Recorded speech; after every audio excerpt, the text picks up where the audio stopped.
సామాజిక సమీకరణలో భాగంగా జగనన్న నిలబెట్టిన అభ్యర్థిని సమన్వయంతో కలిసికట్టుగా పనిచేసి గెలిపించుకుందామని వైఎస్ఆర్సీపీ నాయకులకు కార్యకర్తలకు ఎమ్మెల్యే జొన్నలగడ్డ పద్మావతి పిలుపునిచ్చారు. ఎమ్మెల్యే క్యాంపు కార్యాలయంలో ఆమె విలేకరుల సమావేశం పాల్గొని వైఎస్ఆర్సీపీ ప్రభుత్వం సాధించిన విజయాలను గురించి వివరించారు. మనం అందరం కూడా మహిళలందరూ కూడా జగనన్నకు అండగా ఉండడం అనేది చాలా అవసరం. ఈరోజు మిమ్మల్ని అందరినీ వేడుకుంటున్నాను. వీరాంజనేయుల్ని నన్నెంత మెజారిటీతో గెలిపించారు, అంతకన్నా ఎక్కువ మెజారిటీ ఇచ్చి గెలిపించాలా. జగనన్నకి తోడుగా మేమందరం ఉన్నాము. ఈ నియోజకవర్గ అక్క చెల్లెళ్ళందరూ ఉన్నారని, అవ్వ తాతలు కూడా జగనన్న వెంటే ఉన్నారని ప్రతి ఒక్కళ్ళు కూడా నిరూపించే ఒక రోజు వచ్చింది. ఎందుకంటే ఈరోజు ప్రతి ఒక్కళ్ళు జగనన్న ఇమేజ్ తగ్గించాలా, జగనన్నని కిందకి లాగితే మేము పైకి వెళ్ళిపోతామనే ఉద్దేశంతో రోజుకొక మాట జగనన్న మీద పుట్టించుకుంటూ వస్తున్నారు. కాబట్టి జగనన్న మనకి ప్రజల కోసం మంచి చేశారా లేదా అది మాత్రమే మీరు చూసి తప్పకుండా మీరందరూ కూడా జగనన్న వెంటే ఉంటారా. మేమందరం కూడా ఈరోజు నాకు టికెట్ వచ్చిందో రాలేదో ఇవన్నీ కాదు, మేమందరం కూడా జగనన్న వెంటే ఉన్నాము, ఎప్పటికీ ఉంటాము.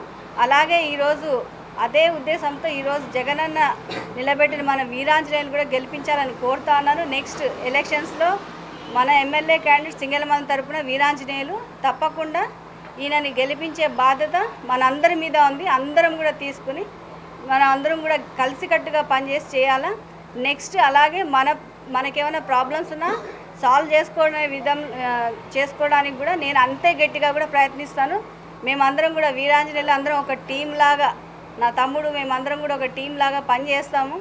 కార్యకర్తలు కూడా నియోజకవర్గ సమన్వయకర్తగా నియమించడం ఒక గొప్ప వ్యక్తి మన ప్రియతమ నాయకుడు ముఖ్యమంత్రి శ్రీ వైఎస్ జగన్మోహన్ రెడ్డి గారికి అలాగే మా ఎమ్మెల్యే జొన్నలగడ్డ పద్మావతి గారికి, ఆలూరు సాంబశివారెడ్డి గారికి మనస్ఫూర్తిగా ధన్యవాదాలు తెలియజేసుకుంటున్నాను.